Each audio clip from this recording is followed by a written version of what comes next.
Fala pessoal, tudo bem? Aqui é o Henrique Frank e hoje a gente vai falar um pouquinho sobre quanto ganha um programador, tá? É uma pergunta que vocês já fizeram bastante para mim. Eu já fiz alguns conteúdos aqui falando um pouquinho sobre isso, principalmente aquele de áreas, salários e competências na carreira de TI. Mas aqui eu vou trazer um pouquinho no detalhe quais fatores podem influenciar o seu salário, né? E também eu trouxe aqui alguns números de algumas profissões mais conhecidas no mercado de tecnologia, tá bom? E como sempre, vou pedir para vocês deixem o like aqui, se inscrevam no meu canal, sigam todas as minhas redes sociais, estou postando conteúdo com bastante frequência, todo dia tem um conteúdo diferente. E por favor me apoiem aí, me sigam, enfim. Eu acho que isso ajuda muito e faz crescer aqui o nosso canal, beleza? Vamos junto.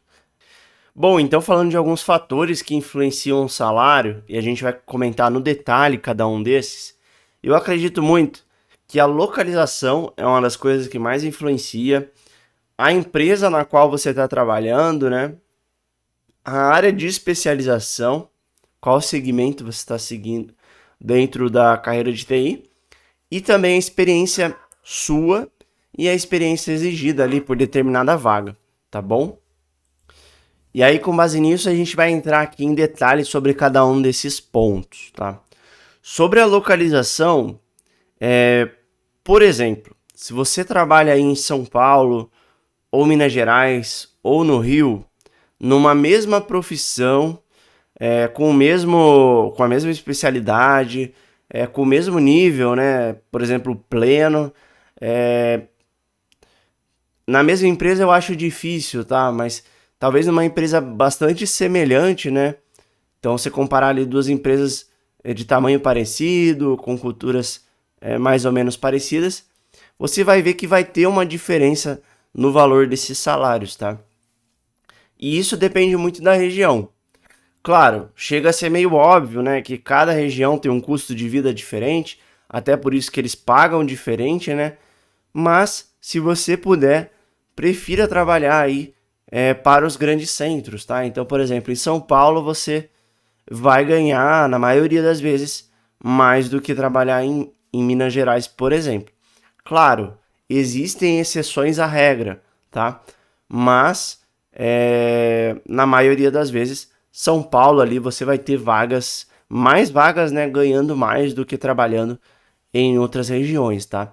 Então a localização ela interfere muito nisso e até mesmo por conta do custo de vida, tá?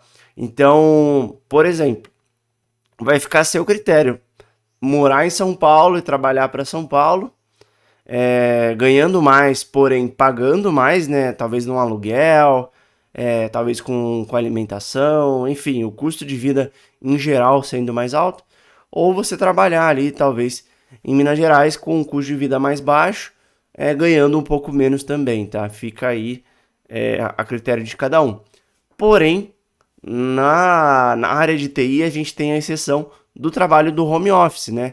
Ou até mesmo o trabalho híbrido, com algumas vezes no presencial. Então, se você conseguir trabalhar aí, talvez no interior, fazendo totalmente remoto, ou se não, que você vá presencial, mas algumas vezes na semana, eu acho que é a melhor oportunidade financeira aí para você, tá? Particularmente eu trabalho para São Paulo, tá? É, Só que eu sou de Sorocaba, então muitas vezes, como eu vou de uma, duas vezes na semana presencialmente, eu faço bate e volta, né? Para mim compensa mais do que eu morar, por exemplo, ali em São Paulo, tá bom? Mas é isso. Fique essa dica para vocês, vejam sempre a localização, porque às vezes você tá olhando lá no Glassdoor e você se pergunta, pô, mas tal empresa aqui paga 11 mil, a outra paga 8 mil. Só que você tem que ver se é a localização que não está interferindo nisso, tá bom? Além do mais, a empresa, tá? Então a empresa influencia bastante. Geralmente as empresas maiores, mais consolidadas, elas acabam pagando um pouco mais, tá? Mas não é via de regra, porque eu trabalho numa empresa menor que paga muito bem, tá? Até acima da média de mercado. e é uma empresa pequena, tá? Então vai depender muito da empresa onde você está entrando e aí você precisa ter esse cuidado, porque muitas vezes se for uma startup muito pequena, talvez você não ganhe tanto pelo tanto que você trabalha, tá? Só que aí você tem aquela oportunidade também de talvez virar sócio, ou de crescer junto com a empresa, explodir esse negócio e ganhar muito dinheiro, né? Vai depender de cada negócio, de cada empresa, mas não é uma regra geral, tá bom?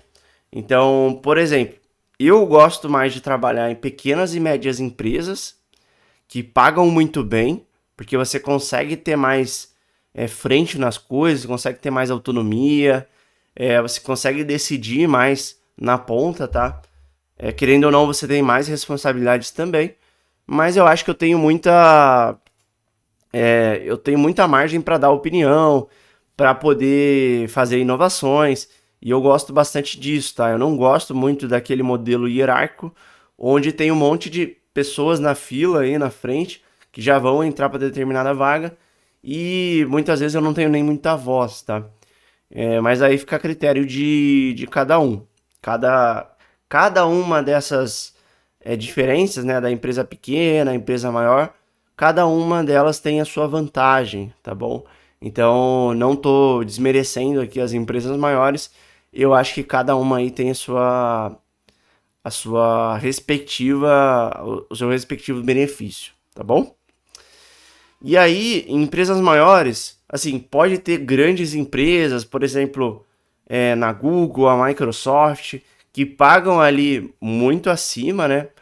Muitas vezes até se você trabalhar para fora, você vai ganhar muito bem.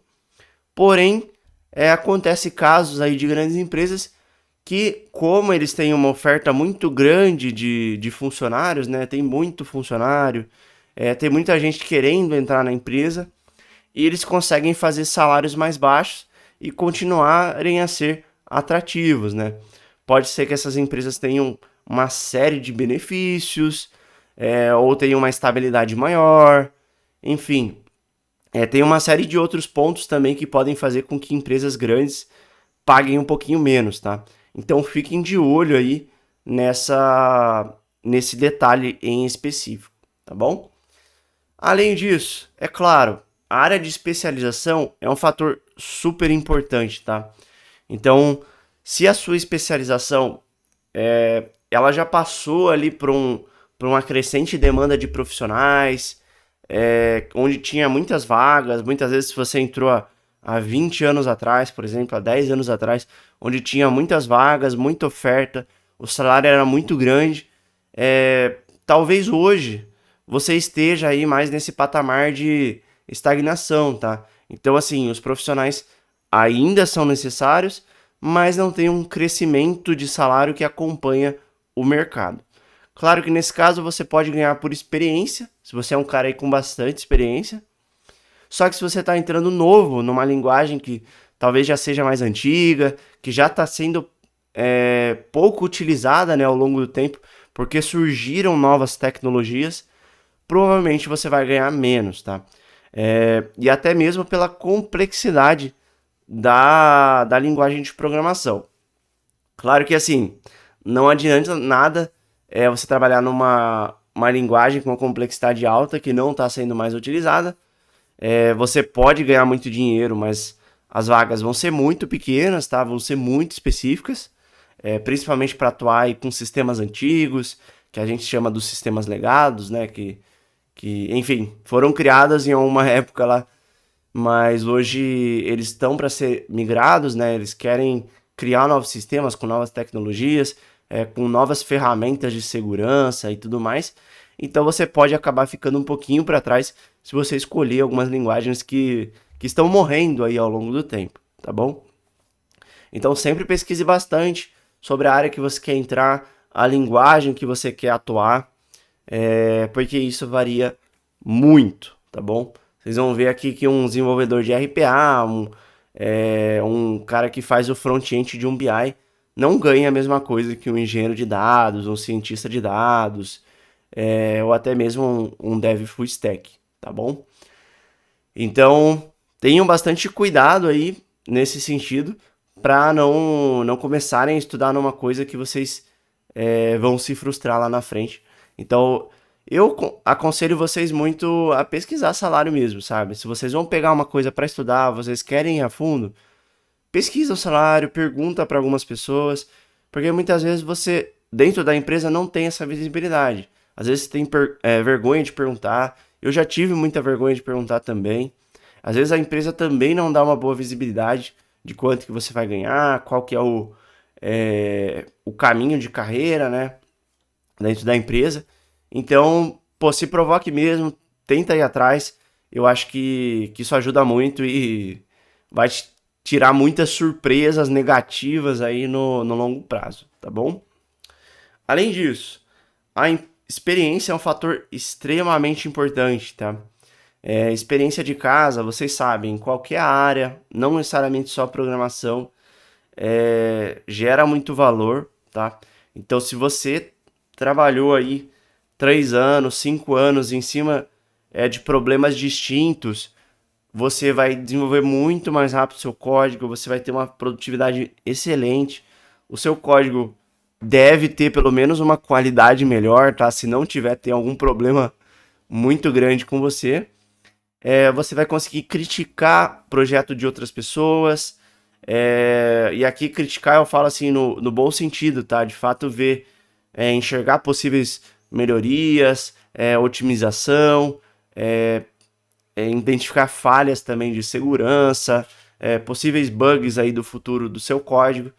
Então, essa pessoa pode até atuar aí como um tech lead, talvez entrar aí num time da engenharia, enfim, para poder olhar de maneira mais organizacional os projetos da sua empresa, os produtos da sua empresa, tá bom?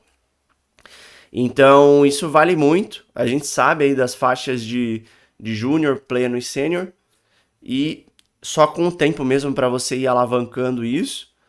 Mas você consegue acelerar estudando muito, sendo proativo, resolvendo aí o problema das outras pessoas, sem esperar que elas chamem você, tá? Então, eu sempre falo. Tem um vídeo que eu comentei lá, como ser um gestor, o melhor gestor de TI, né? Não é você esperar as demandas chegarem para você, mas sim você começar a atuar como um bom gestor de TI, né, com boas práticas de gestão de TI, mesmo sem ser um gestor de TI. E isso aí é o que faz mesmo o diferencial entre uma pessoa que vai demorar 8 anos para chegar como sênior, como uma pessoa que pode demorar aí talvez 4 ou 5 anos para chegar nessa estaca, ou talvez até um pouco menos, tá bom? Vai depender muito da sua empresa e de vários outros fatores, tá? E aí, falando um pouquinho sobre a média salarial de um programador no Brasil, acaba variando bastante, porque quando a gente fala de programação, tem várias áreas de especialização, e isso é o que mais impacta, tá? Porque no fim do dia você vai fazer coisas distintas, tá bom? E é como se a gente estivesse olhando para profissões distintas, talvez não seja até justo comparar, mas essa faixa aí, com base no Glassdoor, ele varia de 5 a 10 mil, falando na média aqui por mês, tá? E aí quando você está falando de sênior, você pode extrapolar muito mais esse salário. A gente vai entrar num site aqui depois para dar uma calculada nisso, tá bom? E aí falando de alguns cargos específicos que eu separei para vocês, particularmente um que eu gosto muito e que eu sou, né? Sou até suspeito para falar, é o cientista de dados ou engenheiro de dados, tá? E esse cargo ele é extremamente relevante aí no mercado. Hoje está muito em alta a linguagem do Python, está sendo muito utilizada, né? Você vê como top 2 ali nas tendências para 2023. E até falando aqui que, pô, eu tô trazendo os valores para 2023, tá? Esses valores são muito dinâmicos, pode ser que ano que vem mude de novo, no outro também. E aí, por conta de inflação, enfim, vários fatores. E o cientista de dados, engenheiro de dados, ele pode ganhar ali desde 8 até 20 mil, tá? Se o cara for um sênior ali, com bastante experiência, gera muito valor, ele vai ganhar uma boa grana. essa profissão, ela não é basicamente uma automatização de um processo, de uma rotina, tá? Ela gera valor para a empresa e muitas vezes esse valor pode ser ali um saving de milhões de reais, tá bom? Então, se esse profissional gera muito valor, gera muito saving, ele também vai ser bem recompensado por isso, tá bom? Aí, que mais? O dev de front-end é um cargo que pode ganhar aí de 4 a 10 mil reais por mês, tá? Dependendo da seniorização também. Esses ranges que eu tô comentando são com base na seniorização, se o cara é júnior, se o cara é pleno, sênior, enfim. O dev back-end, que olha ali mais para os sistemas, para a parte mais de regra de negócio, de conexões entre bancos e fontes de dados, ele pode ganhar aí de 5 a 12 mil por mês, tá? O front-end é aquele cara que vai olhar ali para as telas, para o layout, para a interatividade do site, enfim, de aplicativos e mais um monte de coisa, tá bom? O full stack já é o cara que olha para ambas as coisas. Pode ser que ele não seja tão especialista em nenhuma das duas, né? Ou pelo menos ele seja muito bom em back-end ou muito bom em front-end. Geralmente, tá? Eu digo que as pessoas que vão trabalhar como full stack são mais pro lado de back-end, mas também não é uma regra 100%, tá? E esse cara, como ele tem uma atuação mais cross, né, mais horizontal entre os times, consegue atuar em vários papéis, ele pode ganhar de 5 a 15 mil reais por mês, tá? Então já é uma profissão que ganha um pouquinho mais, tem um teto maior ali e você consegue ir mais a fundo aí na sua carreira. Além disso, desenvolvedor BI, né? Então o cara que faz o BI, e aqui eu não tô separando o cara que faz o BI do cara que faz o front-end, tá?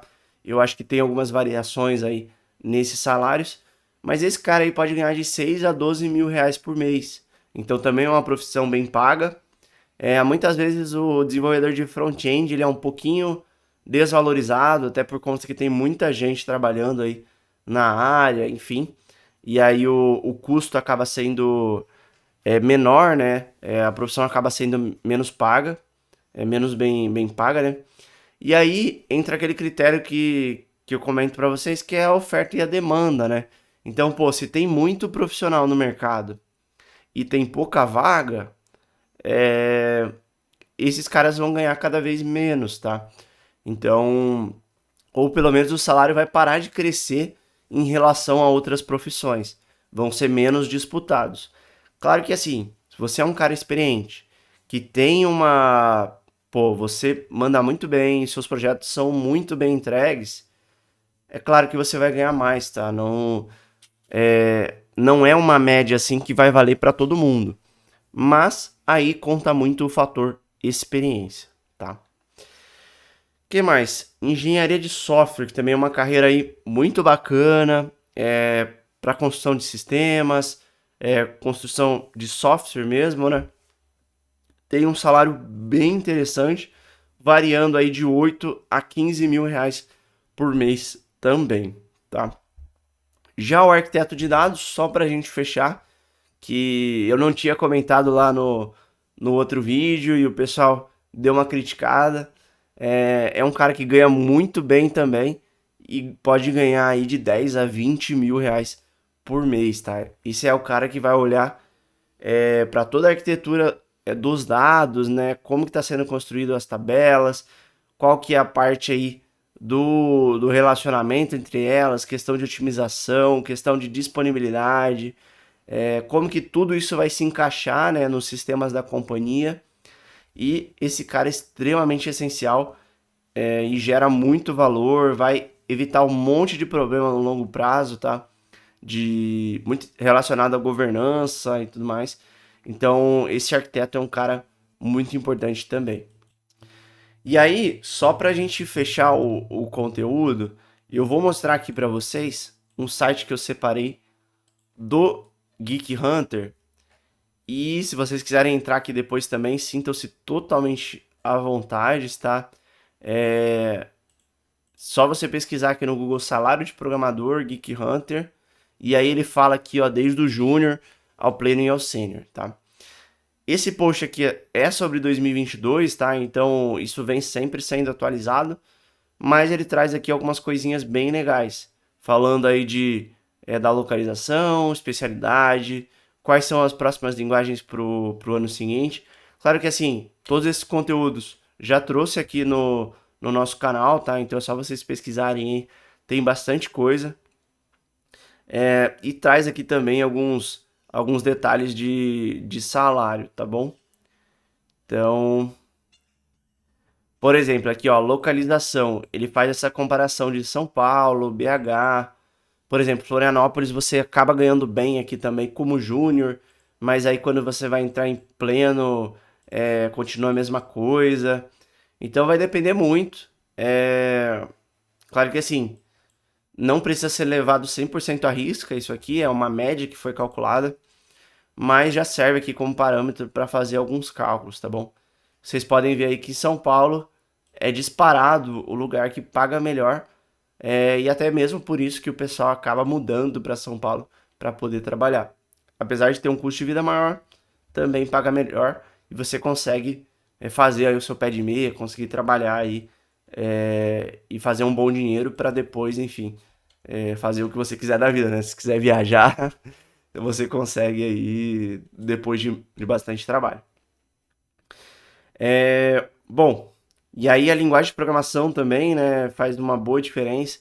E ele traz aqui quais linguagens que vão continuar a serem valorizadas ao longo dos anos, tá? Então, muito naquela linha que eu falei para vocês, pô, às vezes uma linguagem mais antiga que está deixando de ser utilizada, ou que às vezes não tem novas vagas sendo criadas, né? Você só tem pessoas ali que estão atuando na sustentação, enfim, ou até mesmo tecnologias que vão sendo substituídas, né?